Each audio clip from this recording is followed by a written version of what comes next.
እንዲያስተምረን በመማፀን የምንመካከርበት የትምህርታችን ርዕስ ትጠቅማለህ በሚል ርዕስ ይሆናል። ትጠቅማለህ በሚል ርዕስ ይሆናል።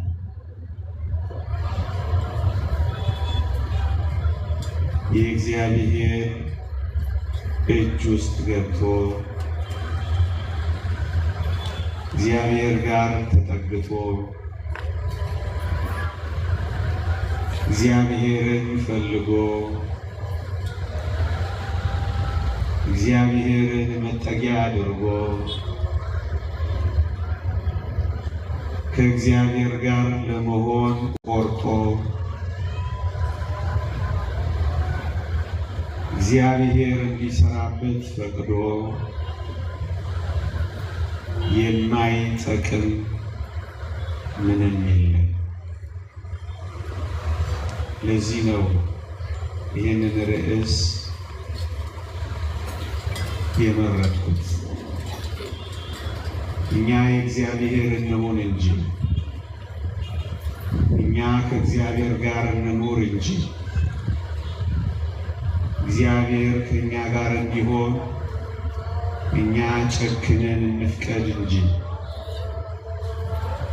እኛ የእግዚአብሔርን ፈቃድ ለመፈጸም እንበርታ እንጂ፣ እኛ እግዚአብሔር የማይፈቅደውን ለመተው እንጨክን እንጂ እንጠቅማለን።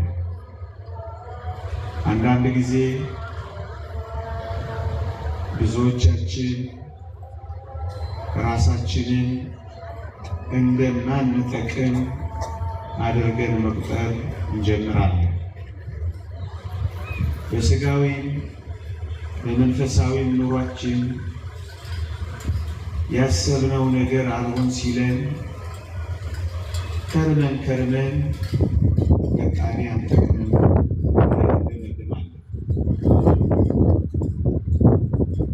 የማንጠቅም ሰዎች እንደሆነ አድርገን መቁጠር እንጀምራለን። ግን ወገኖቼ እንጠቅማለን ብለን መመካከር የሚያሻን ይመስለኛል። ብዙዎች አንጠቅምም ብለን ስለምናስብ የማይጠቅም ቦታ፣ በማይጠቅም ማንነት፣ በማይጠቅም ሕይወት ውስጥ እንገባለን። ግድ የለም ኦርቶዶክሳውያን፣ ቅድም እንዳልኳችሁ ከእግዚአብሔር ጋር እንሆን እንጂ፣ ኃይለኛውን እግዚአብሔር እንጠጋ እንጂ፣ ራሳችንን በእግዚአብሔር እጆች ላይ እናሳርፍ እንጂ፣ እመኑኝ ማንም እንሆን ማን እንጠቅማለን። በዕድሜ ያረጀ በሽበት የባጀ በጉልበት የደከም በሐሳብ የባከን ለምን ምናምንቴ እንኳን አልሆንም።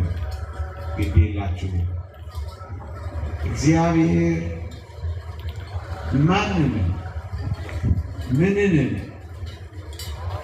ጠቃሚ አድርጎ መቀየር ይችልበታል። ጥቂት ነጥቦችን ላስታውሳችሁ፣ ይህን እውነታ እንድንረዳ። ታስታውሳላችሁ? አፈር ምን ይጠቅማል ብላችሁ ታስቡ ነበር? እኔና እናንተ የተፈጠርንበት አፈር እግዚአብሔር እጅ ከመግባቱ በፊትና እግዚአብሔር እጅ ላይ ካረፈ በኋላ ልዩነቱን አስተውላችሁ አታውቁም? በእግዚአብሔር እጆች ሳይዳሰስ በፊት አፈር ምን ይጠቅም ነበር? አፈር ምን ይሰራበት ነበር? አፈር ምን ጠንካራ ነገር ያወጣ ነበር? አፈርንስ እንደዚህ ይሆናል ብሎ ማን ያስተዋለው ሰው ነበር? ወገኖቼ እግዚአብሔር እጆች ውስጥ ገባ አፈር። እኔና እናንተን የመሰለ እጅግ ውብ ፍጥረት እግዚአብሔር እጅ ውስጥ ተዘራ። የማይጠቅም የነበረው አፈር እንዴት ጠቃሚ ሆኖ እንደተቀየረ ተመልከቱ። ደካማው አፈር በረታ።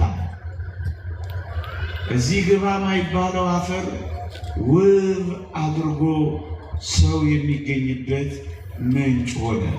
ወገኖቼ ለዚህ ነው እንኳን እኔና እናንተ ስጋውን የቆረስን እንኳን እኔና እናንተ ደሙን ያፈሰሰን እንኳን እኔና እናንተ በስጋውና በደሙ የተዋሃደ እንኳን እኔና እናንተ ራሱን ሰጥቶ የከፈለልን የምድር አፈር እንኳን ሳይቀር እግዚአብሔር እጆች ውስጥ ጠቃሚ ሆኖ ነበር። ወዳጆቼ ለምን ዛሬ እንደ አፈር ምንን የማንቆጠር ልንሆን ለምን አንችልም? አፈርን ማን ያስታውሰዋል? የረገጣችሁትን አፈር ትዝ ይላችኋል? ለምን ከሰው ትዝታ አትጠፋ? ለምን ከሰው ሕሊና አትርቅም? ለምን ቁም ነገር የማይሰራብህ እንደሆነ ለምን አይሰማህም? የኔና የእናንተ ስድብ እንኳን አፈር አይደል እንዴ? ለምን የስድብ ያክል የተጣላልሆንም ወገኖቼ? አፈር እግዚአብሔር እጆች ውስጥ እንደዚህ አይነት ተስፋ ከነበረው የተወደዳችሁ ክርስቲያኖች እኔና እናንተ ሕይወታችን በፈቃዳችን በእግዚአብሔር እጆች ውስጥ ካሳረፍን ምን አይነት ውብ አድርጎ እንደገና ሊሰራን ይችል ይሆን? የተወደዳችሁ ክርስቲያኖች ነፍሳችን አሁን ካለችበት የበለጠ ውብ ትሆናለች። ማንነታችን ከደካምነት ብርቱ ይሆናል። ወገኖቼ አፈር ጠንካራ የነበረውን አጥንት ያስገኛል ብላችሁ ታስባላችሁ? ዛሬ ልፍስፍሶች፣ ዛሬ ደካሞች፣ ዛሬ ጉልበት የሌለን መናኞች እንደሆነ ሊሰማን ይችላል። ግድ የላችሁ። ይሄ ጠንካራ አጥንት የተገኘው ከአፈር መሆኑን ግን አትርሱት ወገኖቼ። ወደ እግዚአብሔር እጆች ላይ ና። በእግዚአብሔር እጆች ላይ ለመሰራት ፍቀድ። የእግዚአብሔር እጆች እንዲያበጃጁህ ራስን በእጆቹ ላይ አሳርፍ። እመነኝ፣ ዛሬ ደካማ ትሆናለህ። የእግዚአብሔር እጆች ከነኩ በኋላ የእግዚአብሔር ጣቶች ከሰሩ በኋላ ግን እንደ አጥንት ትበረታለህ። ዛሬ እንደ አፈር የተበተንክ ልትሆን ትችላለህ። የመጣ የሄደው የሚረግጥህ መናኛ ልትሆን ትችላለህ። እግዚአብሔር እጆች ላይ ካረፍክ ግን ማን ይረግጥሃል? መሬት ላይ አትበተንም። እንደ ሰው የምትቆም ነው የምትሆነው። የተበተነው አፈር እኮ ነው የቆመው ወዳጄ። ዛሬ በአንዳንድ ምናምንቴ ሕይወት ውስጥ ተጥለህ ሊሆን ይችላል። ደስ የማያሰኙ ነገሮች እየረገጡ ሊሆን ይችላል። ግን እመነኝ፣ እንደምንም ብለህ እግዚአብሔር እጅ ላይ በንስሐ እግዚአብሔር እጅ ላይ እረፍ እንጂ ወድቀህ አትቀርም። ያቆመሃል፣ የምትጠቀም ያደርግሃል። ወገኖቼ ከአፈር እኮ ነው የኔና የእናንተ ሰውነት። ያጠኑ ሰዎች እንደሚናገሩት ከ6 በላይ ፋብሪካዎች አሉ ይላሉ በኔና በእናንተ ሰውነት ውስጥ። የነርቭስ ሲስተም፣ የኤሌክትሪክ ሲስተም፣ የውሃ ደም ቅዳ ደም መልስ ሲስተም። አጥኚዎች ሲናገሩ እንደ ፋብሪካ ይሆናሉ እኮ ነው የሚሉት። የእግዚአብሔር እጆች ሲነካኩ የእግዚአብሔር እጆች እንዲሰሩ ከፈቀድ ድቃቂው አፈር ይሄን ያህል ምስጢር አለው ወገኖቼ። ለምንድን ነው የማንጠቅም እንደሆነ የምትቆጥሩት? ይሄ አፈር በእግዚአብሔር እጆች ውስጥ እንዲህ የሚጠቅም ከነበር እኔና እናንተ እኮ ከአፈር በላይ ሆነናል። ታስበው ዘንድ ሰው ምንድን ነው? ትጎበኘው ዘንድ ሰው ምንድን ነው የተባለው? ፍጥረትን ሁሉ ያስደነቅን ሆነ ሰው። ታዲያ አፈር እንደዚህ የሚጠቅም ከሆነ እኔ አልጠቅምም ስትል ማፈር የለብህም። ይልቅ እግዚአብሔር እጆች ላይ በሙሉ ልብ ለማረፍ ተዘጋጅ። አውግስጢኖስ እንዳለው ነፍሳችን ከአንተ በቀር በሌላ መታፍበት የለም እንዳለው፣ ሌላ ላይ ካረፍክ አትጠቅምም። ሱስ ውስጥ ካረፍክ አትጠቅምም። እግዚአብሔር እጆች ላይ ካረፍክ ግን ጠቃሚ። ለምን አፈር አትሆንም? እንግዲህ የመጨረሻው አፈር ያነሰ ምን አለ? አይሸጥም፣ ዝም ብሎ ይደፋል። ለምን ዋጋ የሌለ ምናምንቴ እንኳን የምትቆጠር ለምን አትሆንም? እግዚአብሔር ጠቃሚ ሊያደርግ ይችላል። አፈር እንኳን እንዴት ተስፋችን ለወገኖች! አፈርን ብቻ አይደለም ንበና እንደው ከጥጉ ልነሳ ብዬ እጅግ መራ የሆነውን ነገር እንኳን ላንሳላችሁ ወገኖቼ። ሞት ይጠቅማል ብላችሁ አስባችሁ ታውቃላችሁ?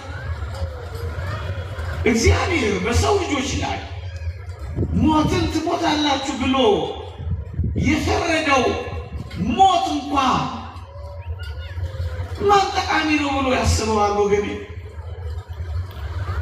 እንደዚህ ያስባችሁ ታውቃላችሁ?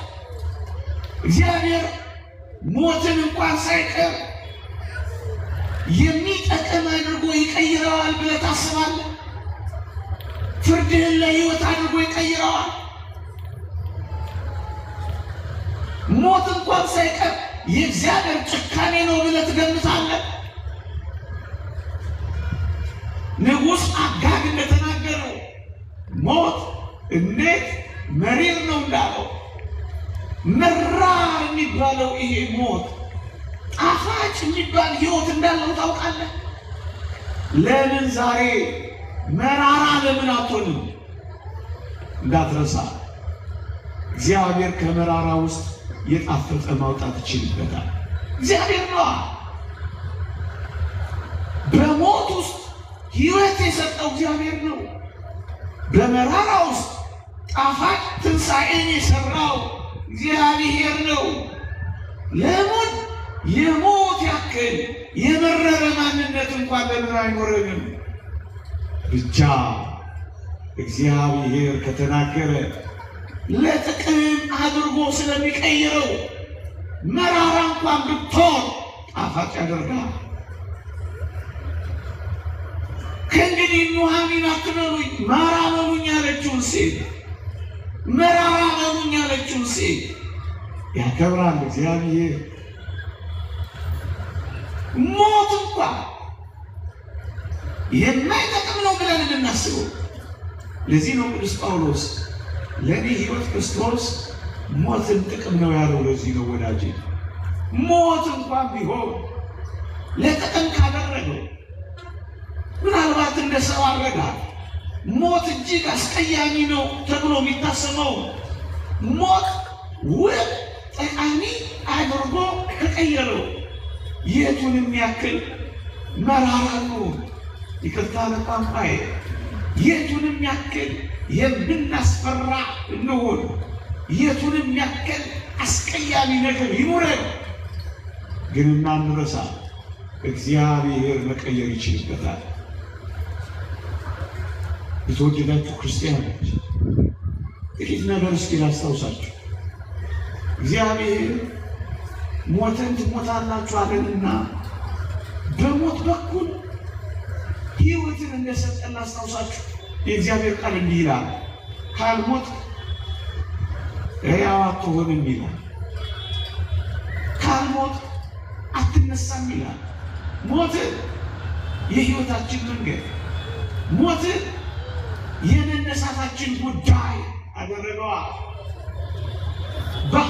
በድካም እንዘራለን፣ በኃይል እንነሳለን፣ በውርደት እንዘራለን፣ በክብር እንነሳለን፣ በመበስበስ እንዘራለን፣ ባለመበስበስ እንነሳለን።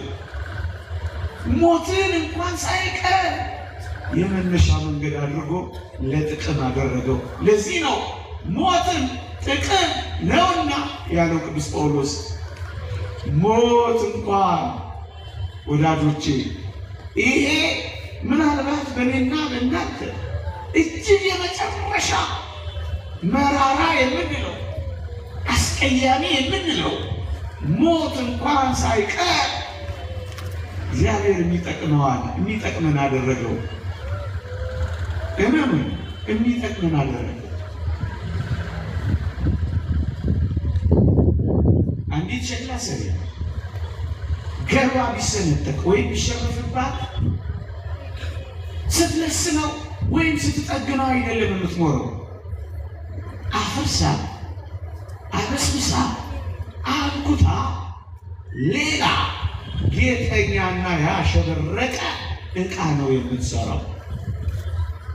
በሞት በኩል እንድንፈርስ፣ በሞት በኩል እንድንበሰብስ፣ በሞት በኩል እንድንዘራ እግዚአብሔር ለምን አደረገ ካላችሁ ወይ በሞት በኩል ይሰራናል። እግዚአብሔር የእሱን ሰውነት እንድንመስል እያብለጨለጭን እንድንወጣ እግዚአብሔር መፍረሳችን፣ መበስበሳችንን፣ መሞታችንን እንኳን ሳይቀር አዲስ ሆነን ለመሰራት አበቃ።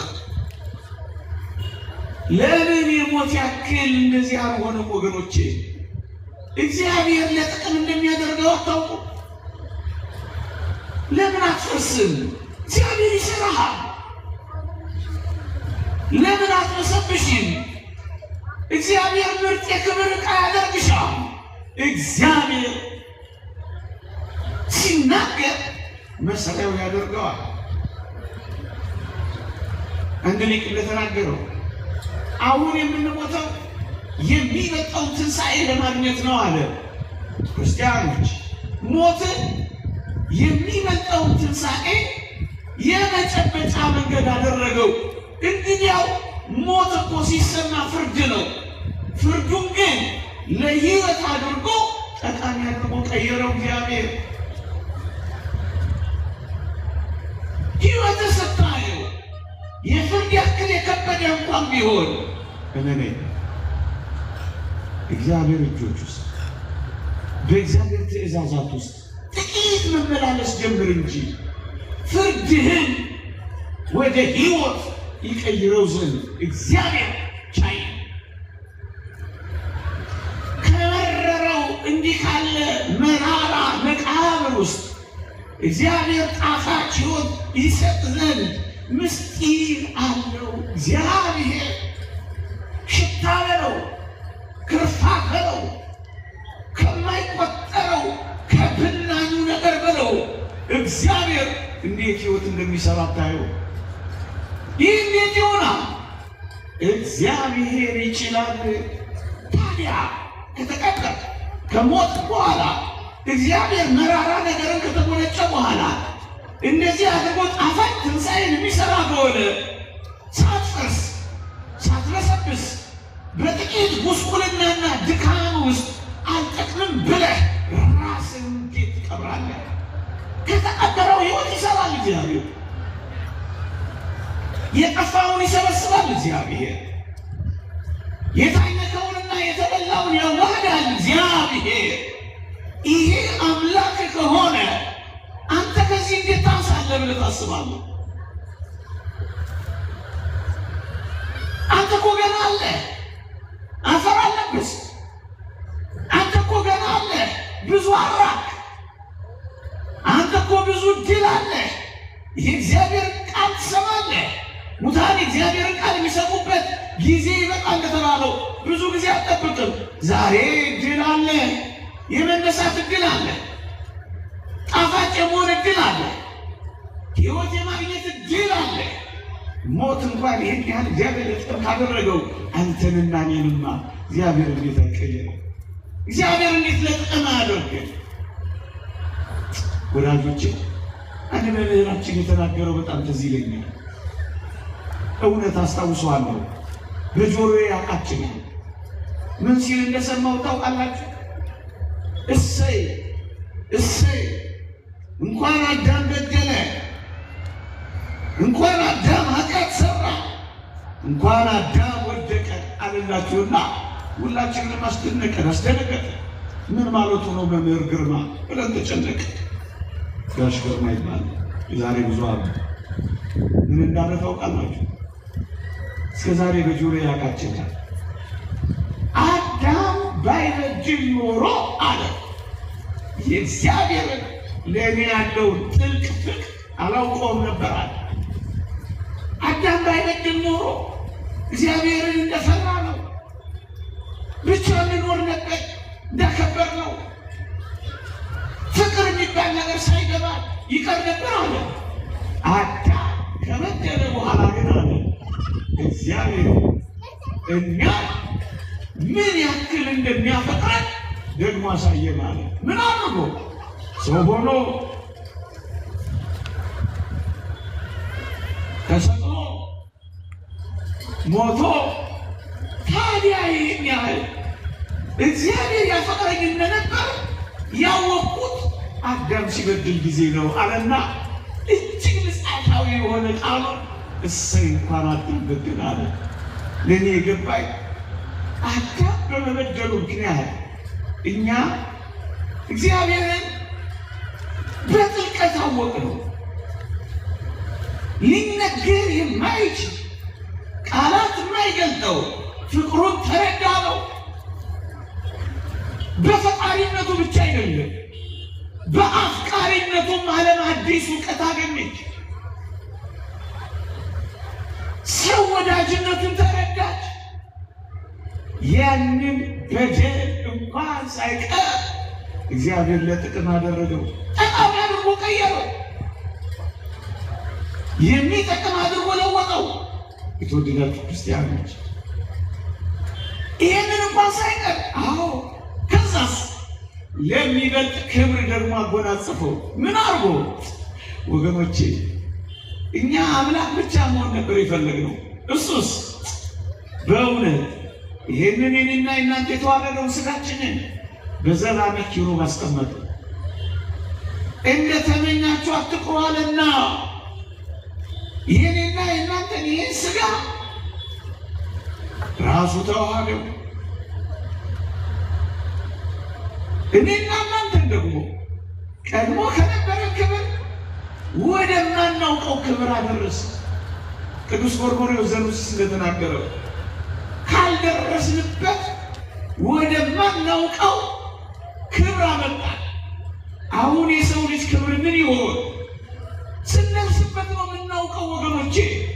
አያችሁ፣ የቀደመውን የአዳምን በደል ፍቅሩን ብቻ አይደለም አሁን የማናውቀው ደግሞም አጥንተን ያልደረስነውን ስንኖርበት ብቻ የምናውቀውን አስደናቂውን ክብር ወራሾች አደረገ።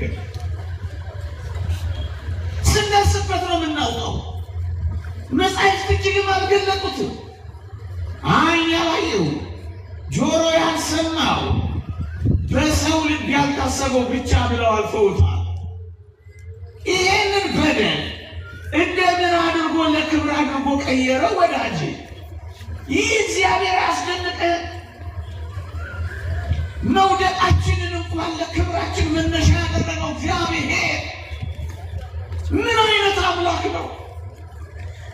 እንደ በደልክ አትቀር፣ እንደ ጠፋ አትቀር፣ እንደ ተቅበዘበዝክ አትቀር። ይልቅ ከፍ ካለው ማዕረግ ውጣ ብሎ ያከበረ እግዚአብሔር ለጥቅም አድርጎ ይሄንን እንኳን ይቀይረዋል። ቀይረው። ታዲያ ይሄ ሁሉ እጅግ የሚያስገርሙን ነገሮች እግዚአብሔር ለጥቅም ካደረገ አደረገው። ከዚያ መለስ ያለው የኔና የእናንተ ጥቂትን ሕይወት እግዚአብሔር ለጥቅም አድርጎ አይቀይረው። ለዚህ ነው ትጠቅማላችሁ የሚለውን ቃል መስማት ያለብን። አፈርንም ሞትንም ያዳንን በደል እንኳን ሳይቀር እግዚአብሔር እንዴት ለጥቅም አድርጎ እንደቀየረው ካወቅ የኔና የእናንተ መናኛ ሕይወት እንኳን እንዴት ለጥቅም አድርገው እግዚአብሔር እንዴት የሚጠቅም አድርገው ደጁ ተመላልሰን እጆቻችንን ዘርግተን በጥቂት ድካም ውስጥ እንኳን ቢሆን እሱን እየተማጸን እመኑኝ ጠቃሚ አድርጎ ይቀይረናል። እግዚአብሔር ጋር መጥቶ ጠቃሚ ሳይሆን የወጣ የለም። ውሃ ነው የሚጠቅም ጸበል ሆኖ ወጥቷል። አፈር ነው የሚጠቅም እምነት ሆኖ ወጥቷል። ማኑ ታዲያ ሳይጠቅም የቀረ? ሁሉም ጠቃሚ ከነበረ የተወደድክ ኦርቶዶክሳዊ ሆይ በእግዚአብሔር እጆች ላይ ረፍ። ጠቃሚ አድርጎ ይቀይራል እግዚአብሔር። ወዳጆቼ ያችን ትንሿን ሰናፍጭ ተመልከቷል። በዛ በማቴዎስ ወንጌል ምዕራፍ 13 ላይ ያለች በጣም ደቃቅ በዓይን እንኳን በደንብ የማትሞላ ሰናፍጭ ትልቅ ጥላ ሆና እንዴት እንዳስጠለለች ታግሰ ተመልከታት። ሰናፍጭ እኮ ናት ከፈረሰች ከበሰበሰች በኋላ ትልቅ ዛፍ የሆነችው ብዙዎችን ያስጠለለችው። ወገኖች ዛሬ እንደ ሰናፍጭ ለምን ቅንጣት አንሆንም? እዚህ ግቡ ማንባል ለምን አንሆንም? በዓይን እንኳን ማንታይ እውቅና የማይሰጠ ሪኮግኒሽን የሌለ ለምን አንሆንም? እመኑኝ ብዙዎችን የምናስጠልል ልንሆን እንችላለን። ብዙዎች የሆኑት እንደዚህ ነው። አሁን ወዳጆቼ ጳውሎስን ሳውል የተባለው ጳውሎስ ማን ጠቃሚ ይሆናል ብላችሁ ታስቡ ነበር? የቤተ ክርስቲያን አሳዳጅ ስለ ቤተ ክርስቲያን ተሳዳጅ ይሆናል ብላችሁ ትገምቱ ነበር? የክርስቲያኖች አሳሪ መጨረሻ ላይ ታሳሪ ይሆናል ብላችሁ ታስቡ ነበር? የክርስቲያኖች ወጋሪ መጨረሻ ላይ የሚወገር ይሆናል ብላችሁ ታስቡ ነበር? ደረጃ ምርጥ የተባለው ይሄ ጳውሎስ ዲዮናስዮስን የሚያክል ፈላስፋ በሱ ጥላ ስር እንደ ሰናፍጭ ያስጠልላል ብላችሁ ታስቡ ነበር? እንደ ሰናፍጭ የነበረው ጳውሎስ አደገ፣ ዛፍ ሆነ፣ እንደ ሰናፍጭ ማስጠለል ጀመረ። ማንን አስጠለለ? ዲዮናስዮስን አስጠለለ ይላሉ አባቶቻችን። ፈላስፋውን ማረከ። የግሪክ ሰዎች አሕዛብን አንበረከከ። ዛሬ ወንበዴ፣ ዛሬ ምርጥ ደረጃ አንድ አስቸጋሪ ልትሆን ትችላለህ።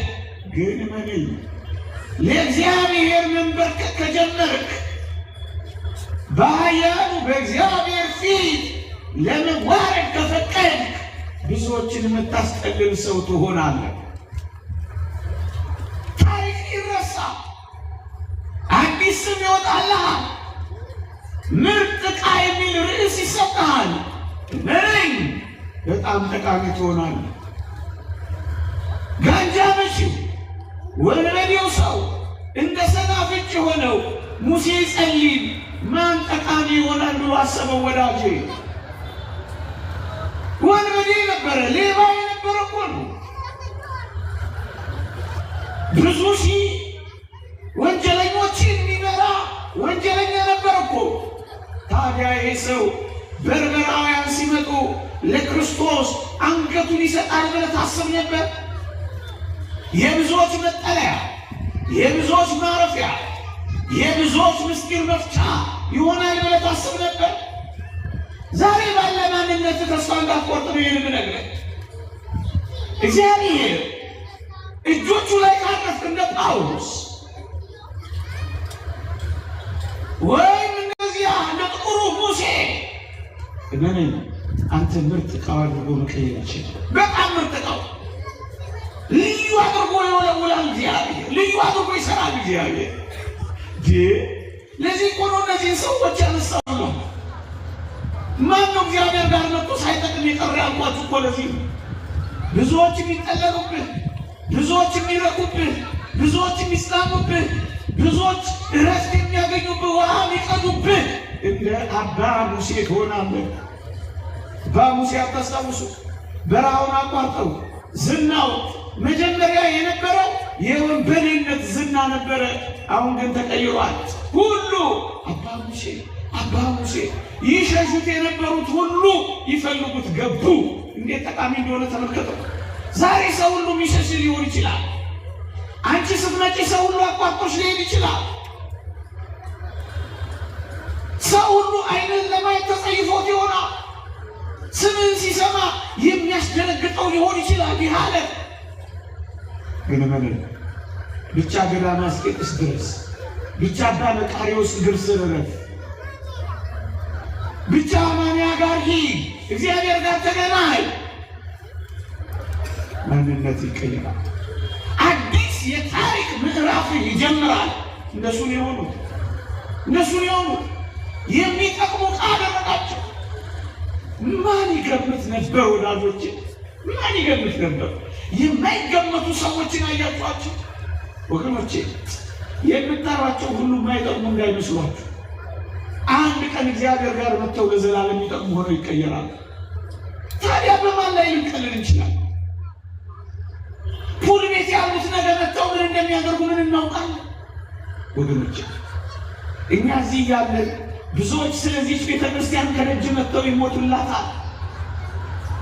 ማን ነው የማይጠቅም ተብሎ የሚቆጠረው? እኛ እንኳን አናውቅም። እግዚአብሔር እንዴት አድርጎ ምርጥ እንደሚያደርግ እኛ አናውቅም። እግዚአብሔር እንዴት እንደሚሰራ እኛ አናውቅም። እዚህ ቁጭ ብለው ከሚሰሙት ውስጥ የትኞቹ በረሃ እንደሚወድቁ አናውቅም። እንሰማለን እኮ ምንም የማይታወቁ የነበሩ ሰዎች በጣም ሊጠቅሙ በረሃኞች እኮ ሆነዋል። ወገኖቼ የምናውቃቸው ያስታውሳሉ። ሰንበት ትምህርት ቤት የማይኖሩ ጉባኤ የማይሳተፉ ጭራሽ የማናውቃቸው ሰዎች ደስ ከሚያሰኝ ቦታ ወጣው በረሃ ውስጥ መኖር የጀመሩ እህቶች እናውቃለን እኮ። አትሮኖስ ላይ ከቆምነው በላይ እንዴ ለበዓል ስራ እንዲቷን ስሰማ ለበዓል ዋዜማ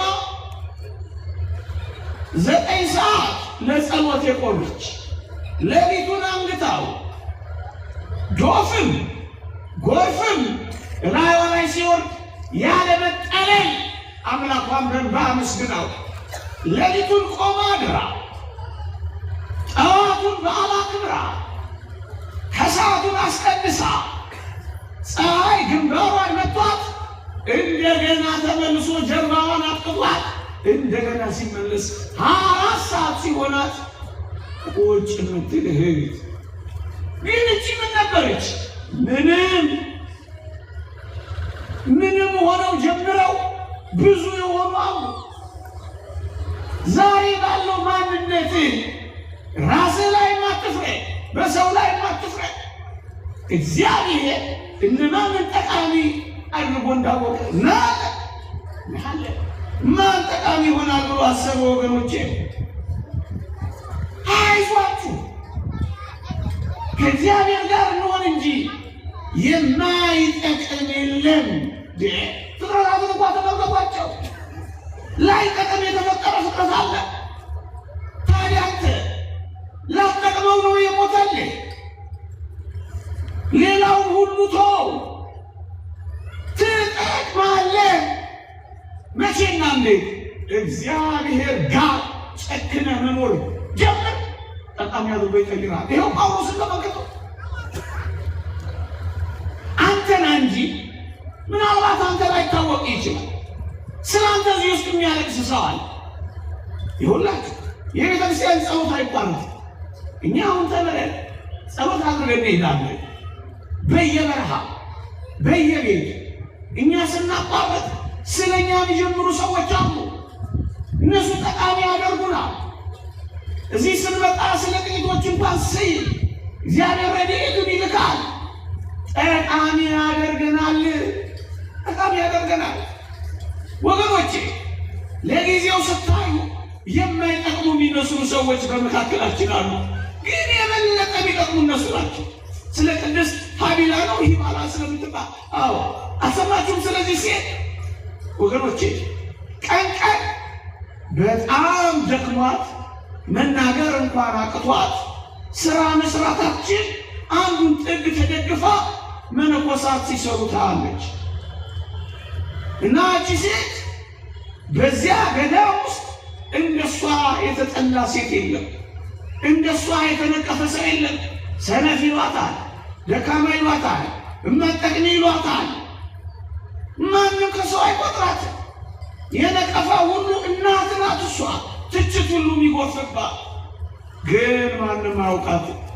ለካ ሌሊት በአስደናቂ እንባና በሚገርም ስግደት ውስጥ ትኖር ነበር። ለካ ገዳሙ የተጠበቀው ሰነፍ በሚሏት በዚህ ሴት አስደናቂ ተጋድሎ ነበሩ። ወገኖች እዚህ ውስጥ ማንን መሆኑን እኮ አታውቁ። ነገ ምን አይነት እህት እንደምትሆኝ ማን ያውቃል?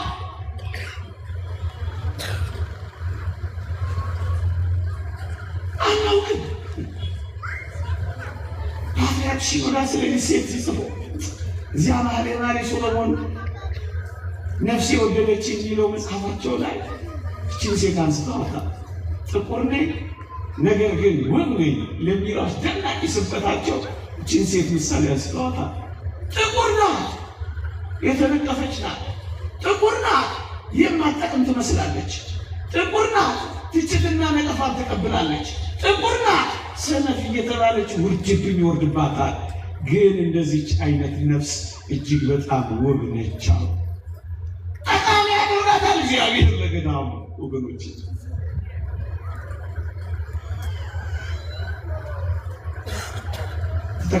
እንጠቅማለን። የተወደዳችሁ ክርስቲያኖች ለ300 ዘመናት የክርስቶስ መስቀል የኢየሩሳሌም ቆሻሻ መጥፊያ ከሆነ በኋላ ወጥቶ ይጠቅማል ብላችሁ አስባችሁ ታውቁ ነበር? እንጨት ነው፣ አልፈረሰም። እንጨት ነው፣ አልበሰበሰም። እንጨት ነው፣ አልጠፋም። ለ300 ዘመናት እኮ ነው ብላችሁ ከዚያ ወጥቶ መስቀል ሆኖ ጠቃሚ ሆኖ ያበቃል ብላችሁ ታስባላችሁ? ክርስቶስ አረፈበታል። ጌታዬ አምላክህ እንዲያርፍብህ ፍቀድና ብትቀበል የማትፈርስ ቢጥሉ የማትወድቅ ቆሻሻ ሁሉ ቢደፋብህ ቆሻሻን አራግፈህ የምትነሳ ትሆናለህ። ብቻ ኢየሱስ ክርስቶስን በልብህ አሳርፍ።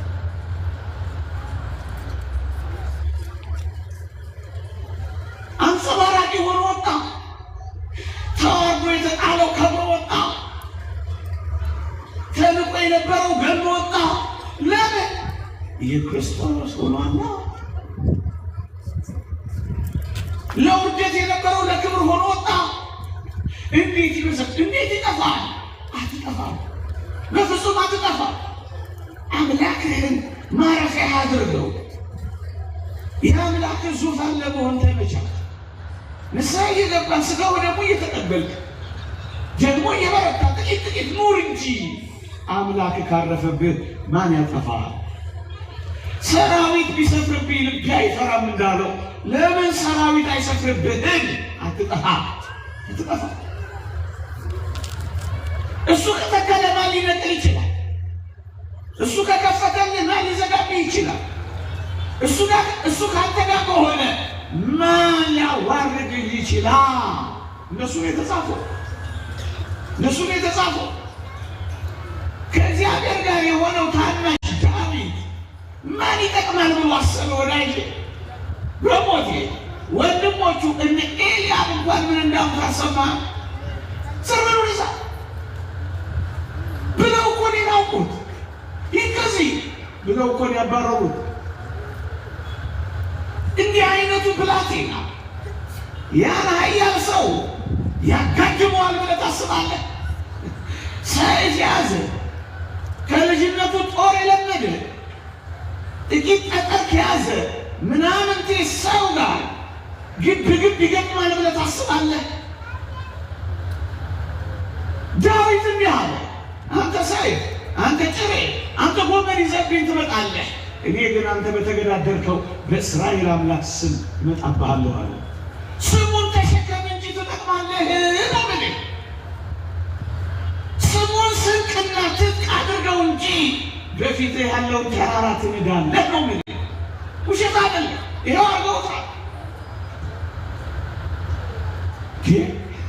የተባረረው ሰው ነው በኋላ አባራሪ ሆነው። ሂድ ከዚህ የተባለው ሰው ነው። ሂድ ከዚህ የተባሉ እስራኤልን መታደግ የቻለው ትጠቅማለህ። ለምንድን ነው ራስን የምትልቀው? እንደማጠቅመው ቀር የጀመርከው አጠቅመኝ ስትባይ እውነትን አልጠቅመም ብለሽ ለምንድን ነው እውቅና የሰጠሽው? ለዚህ አለ ትጠቅማለህ፣ ትጠቅማለህ። ለምን እንደመስቀሉ የተቀበርካቸው የትኛውንም ቦታ ጠቃሚ አድርገህ ደግሞ መቀየር ትችላለህ። የትኛውንም ቦታ የትኛውንም ህይወትና የትኛውንም አኗኗር ጠቃሚ አድርገህ የምትቀይረው ማለት ነው። ዳዊትን ከነካሁት ካልቀረ ላስገባው ብዬ ነው። ሳኦል ዳዊትን ሲያሳድደው ታስታውሳላችሁ? በነዛ ምድረ በዳዎች አንድ ሊቅ እንደተናገረው ዳዊት ምድረ በዳውን ቅድስተ ቅዱሳን አድርጎ መዝሙር ይዘምርበት፣ ቅኔ ይቀኝበት፣ ማህሌት አደረገው ይላል። ምድረ በዳው ለዳዊት ጠቃሚ የምስጋና አውድማ ሆነ። ድህነትን ማመስገኛ፣ ስራ ማጣትን ለእግዚአብሔር መቀኛ። ምድረ በዳውን አብዛኞቹ የመዝሙረ ዳዊትን አንብቧቸው ነውና የኤዶምያስ ምድረ በዳ የዳዊት መዝሙር ሲል ታገኙታላችሁ። በይሁዳ ምድረ በዳ የዳዊት መዝሙር ሲል ታገኙታላችሁ። ሲያንቋርር፣ ሲያለቅስ፣ ሲፈራ አይደለም ሲዘምር ታገኙታላችሁ። ዘምሩበት፣ ተቀኙለት፣ አመስግኑት፣ አክብሩት። ይመልሳችኋል እግዚአብሔር። እነዚህ ምድረ በዳዎች የምስጋና ምንጮች አደረጋቸው። ዳዊት የሚጠቅም አድርጎ ቀየረው። የሚጠቅም የጽሞና ጊዜ፣ የሚጠቅም የጸሎት ጊዜ፣ የሚጠቅም የተጋድሎ ጊዜ፣ የሚጠቅም ቅዱሳት መጻሕፍትን ማንበቢያ ጊዜ፣ የሚጠቅም የማስቀደሻ ጊዜ፣ የሚጠቅም ገዳሙን የመጎብኛ ጊዜ፣ የሚጠቅም መዝሙራትን የመዘመሪያ ጊዜ፣ የሚጠቅም የአገልግሎት ጊዜ ታደርገው። ይህን የምድረ በዳ ዘመን ምን ያደርግልሃል? ፑል ቤት ምን ያደርግልሃል? ግሮሰሪ ቤት ምን ያደርግልሃል? ካፌ ለካፌ ምድረ በዳህን አታመሰግንበት። የምስጋና ምንጭ አታደርገው። ጠቃሚ አድርጋ ትቀይረው። ላጠቅም ከሚጥልህ እንዲጠቅምህ አድርገህ ዓለምን አትጥላት። ዳዊት እንደሱ ነው ያደረገው። ለክርስቲያን የማይጠቅም ቦታ የማይጠቅም ሌሊት የለም። ብቻ ክርስቲያን ነው እንጂ ቀይረዋል፣ ይለውጣል። እንዴት ይደንቃል እግዚአብሔር! የቄሳር ቤት እንኳን የክርስቲያኖች መገኛ ይሆናል። በቄሳር ቤት ያሉ ክርስቲያኖች ሰላምታ ያቀርቡላችኋል ሲል አልሰማችሁትም? ቅዱስ ጳውሎስ የቄሳር ቤት የክርስቲያኖች መግቢያ እኮ ነበር። እግዚአብሔር ግን በቄሳር ቤት ውስጥ ክርስትናን ያለመልም ነበር። ወገኖቼ የሚጠቅሙ ሰዎችን ያስገኝባቸው ነበር። ወገኖቼ የታን የሚጠቅሙ አድርገን የምንቀይራቸው ሰዎች አሉ። እንደ በርናባስ አይነት ሰዎች እኮ ነው የሚጠቅሙ ሰዎችን የሚያፈሩት። እኛ እኮ ሁላችንም ማለት ያደረጋል። አንዳንዶቻችን ሰዎችን የማይጠቅሙ አድርገን መጣል ነው የምንችልበት። እንዳይጠቅሙ አድርገን የሰበርናቸው ስንት ናቸው? እንዳይጠቅሙ አድርገን ያባረርናቸው ስንት ናቸው? እንዳይጠቅሙ አድርገን ቅስማቸውን የሰበርናቸው ስንት ናቸው? እንዲጠቅሙ አድርገን ከመስራት ይልቅ እንዳይጠቅሙ አድርገን ያፈረስናቸው ስንት ናቸው?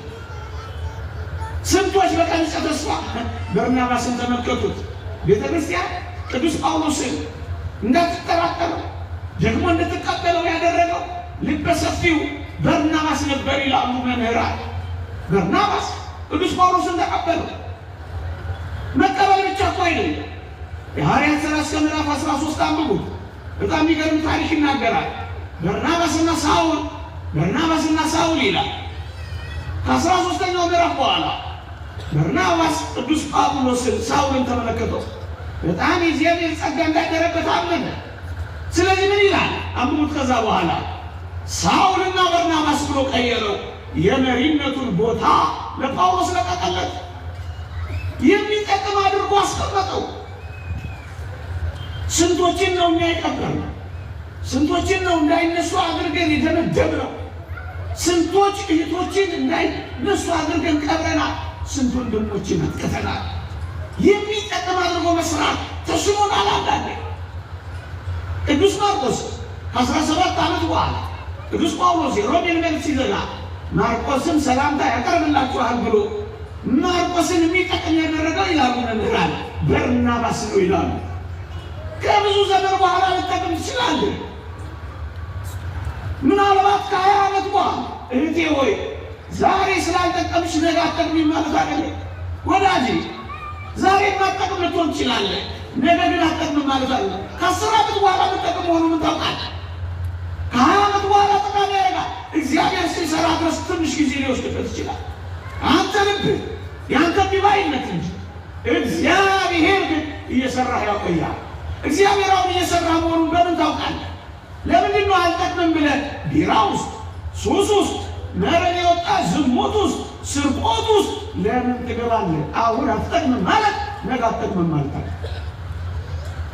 ከ17 ዓመት በኋላ ማርቆስም ሰላምታ ያቀርብላችኋል። ምርጥ ከሆነ ከብዙ ዘመን በኋላ የሚጠቅሙ ሰዎች አሉ። ከብዙ ዘመን በኋላ ወርቅ የሚሆኑ ሰዎች አሉ። ጣፋጭ የሚሆኑ እንደ ወይን ሲቀመጡ የሚጣፍጡ አሉ። ሲከርሙ በጣም የሚያስጎመዡ አሉ። እና ዝም ብለህ ቤተ እግዚአብሔር ዛሬ ማጠቅም ነገር መቼ የምትጠቅም አድርጎ እንደሚቀይርህ አንተ አታውቅም። ለበሽተኛው ሐኪሙ እንጂ የሚያውቅለት በሽተኛው ራሱ መቼ አውቆ ያውቃል? ወገኖች ትጠቅማለህ መቼ ያውቅም። ቀኑናት ግን እግዚአብሔር ጋር መጥቶ ሳይጠቅም ይቀር የለም። ይኸው ተመልከቱ። ከ17 ዓመት በኋላ ቅድስት እሌኒ ትጠቅማለች ብላችሁ አስባችሁ ታውቁ ነበር? በጣም ደንቀኝ ሴት ናት። ይቺ ሴት ለትዳሯ የታመነች ግን ባሏ ያላመናት ስራሽ አውጣሽ ብሎ የወረወራት ይቺ ሴት አንድ ቀን ትጠቅማለች ብላችሁ አስባችሁ ታውቃላችሁ? ባህር ላይ ነጣለች። ለምን እንደ ቅድስት እሌኒ የተጣልክ ለምን አትሆንም? ተስፋ አትቁረጥ። አንድ ቀን ትጠቅማለህ። በ80 ዓመቷ ልታልፍ በ79 ዓመቷ እኮ ነው መስቀሉን ያገኘችው። ጊዜ ባክኗል፣ እድሜ ሄዷል። ጃጅቻለሁ፣ አፍችቻለሁ፣ አብቅቻለሁ እንዳትል እግዚአብሔር የባከነ ሰዓት የለውም። ባለቀ ሰዓት የኖርክበትን ዘመን ሁሉ ብትሰራ የማታገኘውን እግዚአብሔር ይሰራል። ጠቃሚ ሆነች። ይኸው ተመልከቷት፣ እዩዋት። እኔ ስታመንለት ምነው እግዚአብሔር እንዲህ ጉድ አደረገኝ አላማችሁ። ባጣችሁም ነገር አሞተወተችሁ። ሁሉም ሊተዋት ቢችልም እግዚአብሔርን ሳትተው ግን ከረመች ይቺ ሴት። ባጣችሁ ነገር እየተቆጨች ህልሟን አላበላሸችም ይቺ ሴት። ዛሬ ያጣኸው ነገር ህልምህን አበላሽብህ። በጣም ግን ገና ብዙ የምታገኘው እንዳላስ እነሱን ያደረገችው ይቺ ሴት ተገፋች። ስትገፋ ለመግፋት አልሄደች፣ ወንድን ለመበቀል አልሄደች፣ ጸባይዋንም አላበላሸች። ዓለም እንደተገፋበት ግልብጥብጧ ወጣላት። ባለው እንጂ ካዳት እግዚአብሔር እንዳልካዳት ታውቃለች። በመታመኗ ምክንያት መከዳት እሷን መክዳትን አለመደች። ዓለም የሚደበላለቅባቸው አላ እጮኛ ስትከዳቸው ዓለም ተደበላልቆባቸው ግሮሰሪ ውስጥ እንደ ቆርኪ የሚጠረጉ ምስኪኖች አሉ። ማለት ተስፋ የቆረጡ መርዝ የሚጠጡ ዓለም የተደበላለቀባቸው ይመስላቸው እግዚአብሔር በዛ ውስጥ አስደናቂ ጥቅም ያለው ስራ እንደሚሰራ ልናውቅ ይገባል። ልቶች እሷ ከዚህ የሆነችው ይባል ስትከዳ ስትጣል ወደ በቀል አልሄደች። አዲስ አበባ አላመጣች ወንድን ሁሉ አልጠላችም። አላበደች፣ ሰከረች። ስራሽ ያውጣሽ አለ። በጣም ይደንቃል። አስደናቂ አጨራረስ ጨረሰች። በ80 ዓመቷ ልታርፍ በ79 ዓመቷ መስቀሉን ተመረኮዘች። መስቀሉ ላይ ረፍ እንጂ ጠቃሚ ትሆናለህ። ተረጋግተህ አስብ። የሚያሳብር ነገር ሲመጣ አትበል እንጂ ጠቃሚ ትሆናለህ። ችግርን ጠቃሚ ታደርገዋለህ። መውጫ መንገድ መሻገሪያ ታንኳ አድርገህ ትቀይረዋለህ። የምትጠቅምበት ጊዜ ይመጣል ነው የሚልህ። ዓለም ሁሉ ቆሻሻ መጣያ ያረገ እንደ መስቀሉ ስታስተባብል አትኖርም። ቆሻሻ የሚወገድበት፣ ጉድፍ የሚጠረግበት፣ ተራራ የሚናድበት የእግዚአብሔር ጊዜ ይመጣል። ምክንያቱም አንተ መስቀሉን ተሸክመሃል። መስቀሉን በልብ ተክለሃል። ፍቅሩን እያሰባሰብክ ነዋሪ። ስለዚህ አንተ የተጠበቅክ ነው። ነገር ልጠቅልል ነው። እንደ ዮሴፍ ልትረሳ፣ እንደ መስቀሉ ልትጣል፣ እንደ ጳውሎስ ልትጠረጠር፣ እንደ እሌኒም ልትወረወር፣ እንደ ዳዊትም ልትሳደድ ትችል ይሆናል። በሙሉ ግን ጠቃሚ ሆኖ አቅቷል። ታዲያ እንዴት ነው ጠቃሚ አልሆነም የምትለው? ከዚህ ውጭ አንተ ልትሆን ትችላለህ። ልዩነታችን ከእግዚአብሔር ጋር የመኖር እና ያለመኖር ጉዳያችን።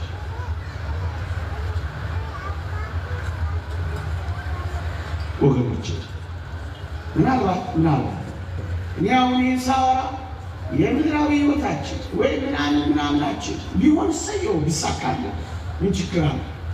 የእግዚአብሔር የሥጋው የምድሩ በረከት ቢገጥመን ሰየው። ዋናው ግን እሱ አይደለም። ምናልባት እዚህ ምድር ላይ እንደ ወዳጆች እቺን ብቻ ስሙ፣ ሌላውን ተውት። ምናልባት እዚህ ምድር ላይ ጠቃሚ ሆነን ባንጨርስ እንኳን ምናልባት እዚህ ምድር ላይ ተረስተን፣ ተገፍተን፣ ተወርውረን፣ ታመን፣ መከራ ተቀብለን፣ ደህይተን እንደማንጠቅም ተወርውረን ቢሆን እንኳን አንድ ነገር ግን እንዳትረሱ፣ የምንጠቅምበት ቦታ አለ። የሰማይ እውነት አስብ። አልዓዛርን አስታውሻችሁ ልዝጋዋ። አልዓዛር በምድር ላይ ጠቃሚ ይሆናል ብሎ ማን ያስብ ነበር ወገኖች? በድህነቱ ላይ በሽታ፣ በበሽታው ላይ ተንከባካቢ ማጣት፣ ተንከባካቢ በማጣት ላይ ቁስሎቹን ውሻ መላስ፣ ቢለምን የሚሰጠው የሌለ ምስኪን፣ ትንሣኤ ሙታን እንዳልተሰበከበት ዘመን መኖሩ ምንኛ አልዓዛርን የማይጠቅም አድርጎ እንደተጣለ ይታሰብ ይሆን? ግድ የለ። ምናልባት እኔና እናንተ እንደ አልዓዛር ላንሆን ይችላል። ድህነት ቢኖርብንም በሽታ ላይኖርብን ይችላል። በሽታ ቢኖርብንም ተንከባካቢ ላናጣ እንችላለን። ተንከባካቢ እንኳን ብናጣ ውሾች ላይ ሊሱን ይችላል። እነዛ እንኳን ባንሆን ብንለምን የሚመጸውተን አናጣ። ይህ ሁሉ እንኳን ባይሆን ትንሣኤ ሙታን እንዳለ ተሰብከናል መስላኛለን። አልዓዛር እንደዚህ ኖሮ ከዚህ ለማይጠቅም ሰዋል በጣም ይገርማል። የአልዓዛር ጊዜ ግን መጣ። እኔ በጣም ያስደንቀኛል ወዳጅ። በዚህ ምድር ላይ ያንተ ጊዜ የማይኖር ቢሆን እንኳን አንድ ቁም ነገር እንዳትረሳ፣ ያንተ ጊዜ በሰማይ ይጀምራል። እዚህ ምድር ላይ እዚያ በሰማይ ዝነኛ የምትሆንበት ጊዜ ይጀምራል። እንደ አልዓዛር በጣም ይገርማችኋል። መጽሐፍ ቅዱስ እንዲህ ይላል። አንድ ቀን ነግሬያችሁ ነበር ታስታውሱ ከሆነ አልዓዛር ሞተ፣ ወደ አብርሃም እቅፍ ወሰዱት ይላል። የአልዓዛር ሽግግር ሆነ። በቃ ስትሞት በጣም ጠቃሚና አስፈላጊ ትሆናል። ይሄን በምን ታረጋግጣለህ መሰለህ?